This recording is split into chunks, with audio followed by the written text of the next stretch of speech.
ఏర్పరచుకునే దేవుని ప్రజలుగా ఉన్నాం. పాప క్షమాపణ యొక్క విలువ అంటే ఏంటో మనం తెలుసుకున్నాం. ఈ దేవుడు అందరిలో ఒకడు కాదు, కానీ ఈయనే సర్వము, ఈయనే గొప్పవాడు, ఈయన మొదటివాడు కడపడివాడు అనే విషయాన్ని, ఆ యొక్క ప్రత్యక్షతని పొందుకున్నటువంటి నీ ఇంటిపైన, నీ యొక్క నుదుటిపైన యేసు రక్తం అనే ముద్ర నీ మీద ఉన్నది. క్రొత్త నిబంధన ప్రజలైనటువంటి నువ్వు నిబంధనలో ముద్రించబడ్డావు, యేసు రక్తములో నువ్వు ముద్రించబడ్డావు, పరిశుద్ధాత్మలో నువ్వు ముద్రించబడ్డావు, జీవ గ్రంథములో నువ్వు ముద్రించబడ్డావు. నిన్ను ఏ చీకటి ముట్టజాలదు, తాకజాలదు. నమ్మిన వారు చప్పట్లు కొడుతూ ప్రభునామానికి మహిమ చెల్లిద్దాం దైవజనమా. అవును, ఏ గుమ్మం పైన అయితే ఆ గొర్రెపిల్ల యొక్క రక్తం ఉన్నదో ఆ గుమ్మం యొద్దకు సంహార దూత రాలేకపోయాడు. ఆ గుమ్మముల్లో వాడు ప్రవేశించలేకపోయాడు. ఆ దూత పేరు మరణదూత. ఎవరి ఇంట్లోనికి ఆ రక్తము ఎవరి గుమ్మం పైన లేదో ఆ గృహాల్లోనికి యథేచ్ఛగా, లేదంటే స్వతంత్రముగా ఆ దుష్టుడు ప్రవేశించినప్పుడు ప్రతి ఇంట్లో ఉన్నటువంటి జ్యేష్ఠ బిడ్డ మరణించడం అనేది జరిగింది. అదొక మరణదూత, అదొక మరణకరమైన ఆవేదన, అదొక దుఃఖకరమైనటువంటి స్థితి. ప్రియ దైవజనమా, నిన్ను ముట్టువాడు దేవుని యొక్క కనుగుడ్డును ముట్టువాడితో సమానం. ఆయన చిత్తం లేకుండా నీ తల్లో ఒక వెంట్రుక కూడా రాలదు. యేసు ప్రభువారితో నడుస్తున్నటువంటి నీవు నీతి అయి ఉన్నావు. నీతిమంతులకు కూడా శోధనలు వస్తాయా? నీతిమంతులకు వచ్చే ఆపదలు అనేకము, కానీ ప్రభు వాటన్నిటిలోంచి తప్పిస్తాడు. హల్లెలూయా. అవును, నీతిమంతులకి ఇక్కడ మనం పొరపడుతూ ఉంటాం. మరి ప్రభువు నమ్ముకున్నటువంటి వారముగా ప్రార్థనలు నిర్విరామంగా చేస్తూ ఉన్నాం కదా. మనకు కూడా ఎందుకు దుఃఖము, మనకు కూడా ఎందుకు వేదన, మనకు కూడా ఎందుకు ఒత్తిడులు, మనకు కూడా ఎందుకు వ్యాధులు, మనము కూడా ఎందుకు ఇటువంటి పరిస్థితులు గుండా వెళ్ళాలి అనే ఒక ప్రశ్న కొందరిలోనికి వస్తూ ఉంటుంది.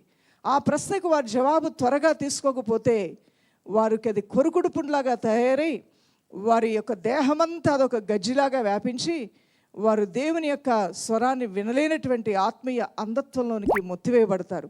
స్పష్టముగా అందరూ గ్రహించవలసిన విషయం ఏంటంటే, నీతిమంతులు కూడా శ్రమలు ఆపదలు వస్తాయి, కానీ ఇక్కడ ప్రత్యేకత ఏంటంటే వానికి వచ్చే ఆపదలన్నిటిలోంచి తప్పించడానికి సర్వశక్తి గల దేవుడు నీ తోడుగా ఉంటాడు.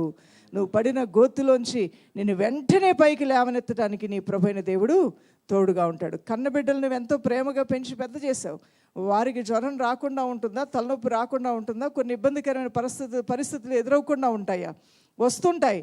కానీ తల్లిగా తండ్రిగా నువ్వు ఉన్నావు ఎప్పుడూ కూడా. వారికి ఇచ్చే భరోసా, వారికి ఇచ్చే ధైర్యము మరి ఎంతో గొప్పది. వారికి ఎన్ని విధాలుగా నువ్వు సహాయం చేయాలో అన్ని విధాలుగా నువ్వు సహాయం చేస్తూనే ఉంటావు. ఒక కన్న తల్లి, ఒక కన్న తండ్రి తన బిడ్డల పట్ల ఎంత బాధ్యత కలిగి ఉంటారో మనకు తెలియని విషయం ఏమీ కాదు. అంతకన్నా ఎక్కువ బాధ్యత కలిగినటువంటి వాడు మన దేవుడు. అందుకనే ఈ సర్వాధికారి అయిన ఈ గొప్ప దేవుడు ఎవ్వరికీ దూరంగా ఉండేవాడు కాదు. ఆయన అందరికీ సమీపంగా ఉండే దేవుడై ఉన్నాడని ఎఫెసీయులకు రాసిన పత్రిక 2వ అధ్యాయము 13వ వచనంలో మనం తెలుసుకోగలుగుతున్నాం. మునుపు దూరస్థులమైన మీరు ఇప్పుడు క్రీస్తు యేసునందు క్రీస్తు రక్తం వలన సమీపస్థులై ఉన్నారు. ఈ దేవుడు ఆరాధించే వారికి సమీపంగా ఉంటాడు. యోహాను సువార్త 15వ అధ్యాయము 16వ వచనంలో మనం గమనించినట్లయితే, మీరు నా పేరిట తండ్రిని ఏమి అడుగుదురో అది ఆయన మీకు అనుగ్రహించుట, మరి అనుగ్రహించినట్లు మీరు వెళ్ళి ఫలించుటకును మీ ఫలము నిలిచి ఉండుటకును నేను మిమ్మల్ని ఏర్పరచుకొని నియమించి తిని అంటున్నాడు ప్రభువైన దేవుడు. ఆయన ఎందుకు ఏర్పాటు చేస్తున్నాడు, ఎందుకు మనల్ని నియమించాడు అంటే, మీకు అనుగ్రహించినట్లు మీరు వెళ్ళి ఫలించాలి. నా పేరిట తండ్రిని ఏమడుగుతారో అది ఆయన మీకు అనుగ్రహించాలని ఆ తండ్రి ఆశపడుతున్నాడు. మీరు ఫలించాలని తండ్రి ఆశపడుతున్నాడు. అంతేకాదు ఆ ఫలముల్లో మీరు శాశ్వతంగా నిలిచి ఉండాలనేది దేవుని ఆశ. హల్లెలూయా. ఈ ఒక్క వచనం మీరు అర్థం చేసుకుంటే కనుక మిమ్మల్ని పట్టి పీడిస్తున్నటువంటి వేదలు రెక్కలు కట్టుకొని ఎగిరిపోతాయి దైవజనమా. ఆ భారము మీ మీద ఉన్నటువంటి భారం మిమ్మల్ని వదిలి పారిపోతుంది. మీ మీద మోపబడిన కాడి విరగొట్టబడుతుంది యేసునామంలో. ప్రభు ఏం ఆశపడుతున్నాడంట, మీరు నన్ను ఏర్పరచుకోలేదు, మీరు నా పేరిట తండ్రిని ఏమి అడుగుదురో అది ఆయన మీకు అనుగ్రహించినట్లు మీరు వెళ్ళి ఫలించుటకును మీ ఫలము నిలిచి ఉండుటకును నేనే మిమ్మల్ని ఏర్పాటు చేసుకున్నాను. అందువలన మీరు ఫలించాలని నేను ఆశపడుతున్నాను. ఆ ఫలం మీలో నిలిచి ఉండాలనేది నా ఆశ. నేనే మిమ్మల్ని ప్రత్యేకపరుచుకున్నాను లోకంలో నుంచి.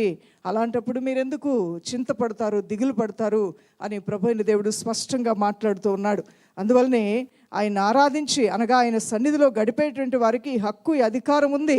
145 కీర్తన 18వ వచనంలో మనం చూసినట్లయితే, తనకు మొరపెట్టు వారికి అందరికీ, తనకు నిజముగా మొర్రపెట్టు వారికి అందరికీ యెహోవా సమీపముగా ఉన్నాడు అని దైవవాక్యం తెలియజేస్తుంది. అంత మాత్రమే కాదు, గుండె చెదిరిన వారిని కూడా ఆదరించే దేవుడని 51వ కీర్తన 17వ వచనంలో, దేవా విరిగి నలిగిన హృదయమును నీవు అలక్ష్యము చేయవు నాయన.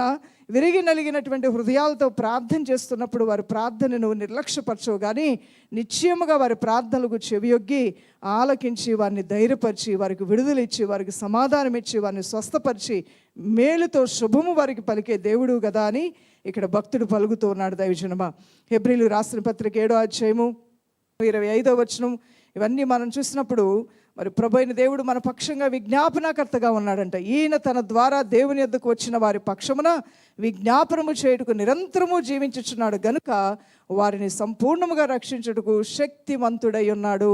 హల్లెలూయా. ఎలా రక్షిస్తాడంట? సంపూర్ణమైన బలముతో ఆయన నిన్ను రక్షిస్తాడంట. ఆయన నీరసించిపోయేవాడు కాదు, సొమ్మసిల్లిపోయాడు కాదు, నిద్రపోయేవాడు అంతకన్నా కాదు. ఆయన కునుకుడు నిద్రపోడు. ఇజ్రాయెల్ని కాపాడువాడు కునుకుడు నిద్రపోడు. ఆయన విజ్ఞాపన నీ పక్షముగా దేవుడు విజ్ఞాపన చేస్తూ ఉన్నాడు. ఎప్పుడు నిన్ను తలంచుకుంటూ తలపోసుకుంటూ నీ విషయంలో ఆ ప్రభువైన దేవుడు కూడా ప్రార్థన చేస్తూ ఉన్నాడు. ఈ యొక్క బిడ్డలు లేదంటే ఈ సంఘము, ఈ సహవాసము పరలోక రాజ్యముకు వచ్చేంత వరకు కూడా ఏ దుష్టుడి యొక్క కుయుక్తుల్లో తంత్రముల్లో పడకుండా ఉండాలని ప్రభు ఆశించి ఆశపడి మరి ఆయా ప్రాంతముల్లో తన కాపరులను ఆయన ఏర్పాటు చేసుకొని తన పక్షముగా ఉన్నటువంటి సువార్థికులను సేవకుల్ని మరి ఆయా విధమైనటువంటి పరిచర్లు వారికి అనుగ్రహించి తన యొక్క పరివారాన్ని అనగా తన గొర్రెల మందను ఆయన కాపాడుకుంటూ ఉన్నాడు. హల్లెలూయా. అవును, ఆయన కాపాడుకుంటూ సంరక్షించుకుంటూ ఉన్నాడు. దైవజనమా, దేవుని కొరకు ప్రత్యేకించబడిన జనాంగం ఈ భూమి మీద ఉన్నారు. దేవుని చేత పిలువబడిన అభిషేకించబడిన దైవ సేవకులు ఉన్నారు. వీరు దేవుని యొక్క ఉద్దేశాలను మాత్రమే నెరవేరుస్తూ ముందుకు సాగిపోతూ ఉంటారు. వారి పక్షముగా అనగా దేవుడు ఏర్పాటు చేసుకున్న ప్రజలు భక్తుల పక్షముగా ప్రభు ఏ కార్యమైనా చేయడానికి ఆయన సంసిద్ధమైన హృదయం కలిగి ఉంటాడు. శక్తిమంతుడు అనండి ఒకసారి. సంపూర్ణముగా రక్షించుటకు నా దేవుడు శక్తిమంతుడు అని చెప్పాలండి. అవును, సంపూర్ణముగా రక్షించుటకు నీ దేవుడు శక్తిమంతుడై ఉన్నాడు. ఆ శక్తిమంతుడైన దేవుడు నీ పక్షముగా ఆయన విజ్ఞాపన చేస్తూ ఉన్నాడు. నిన్ను గూర్చి ఆయన తలుస్తూ ఉన్నాడు. నిన్ను గూర్చి నీ దేవుడు ఆలోచిస్తూ ఉన్నాడు. నీలో ఉన్న భయాలన్నీ తొలగించాలనేది ఆయన ప్రయత్నం దైవజనం. ఎందుకంటే భయపడుట వలన నీకు కీడు కలుగుతుంది. దేని గురించి నువ్వు భయపడతావు అది నీ మీదకి వచ్చే ప్రమాదం ఉంది. అపవాది అక్కడ అవకాశం తీసుకుంటాడు. కాబట్టి భయపడవద్దు అని చెప్పి ప్రభు మొదటి మాటగా అనేకమైన సందర్భాల్లో అనేక మంది విషయంలో మాట్లాడినట్లుగా మనందరికీ తెలిసిన విషయమే. ఇక్కడ మనం సామెతలు 29వ అధ్యాయం 25వ వచనం మనం చూసినట్లయితే, భయపడుట వలన మనుషులకు ఉరి వచ్చును, యెహోవా యందు నమ్మిక ఉంచేవారు సురక్షితముగా ఉంటారు. హల్లెలూయా. దేవుని యందు నమ్మిక ఉంచేవారు ఎలా ఉంటారండి? సురక్షితముగా ఉంటారు. భయపడుట వలన ఏం కలుగుతుంది? 29వ అధ్యాయం 25వ వచనం, భయపడుట వలన మనుషులకు ఉరి వచ్చును, యెహోవా యందు నమ్మిక ఉంచేవారు సురక్షితముగా ఉంటారని వాక్యం తెలియజేస్తుంది.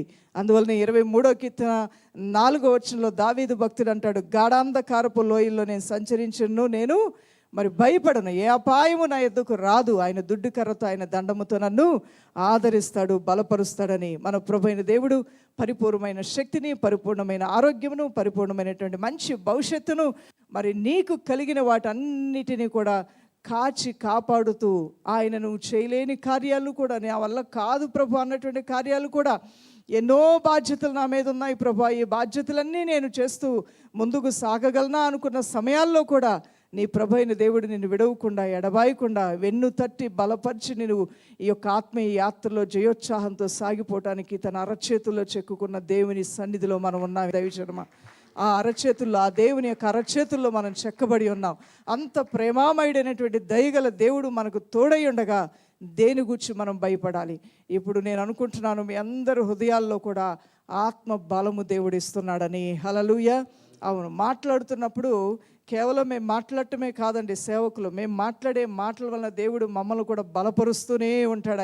ఆయన శక్తిని ఇస్తూనే ఉంటాడు, ఉజ్జీవింపజేస్తూనే ఉంటాడు, ఆయన ఆదరిస్తూనే ఉంటాడు, ఆయన కార్యాలు చేయడానికి ఆయన పురుకొల్పుతూ ప్రోత్సాహపరుస్తూనే ఉంటాడు. ఒక చిన్న ఇంటిని నడుపుకోవటానికి తల మునుకలైపోతూ ఉంటాం. దేవుని ఇల్లు అనేది చాలా పెద్దది. అలానే ఇవ్వబడిన పరిచయలు అనేవి ఒక్కొక్కరికి ఒక్కొక్క రీతిగా ఇవ్వబడుతూ ఉంటాయి.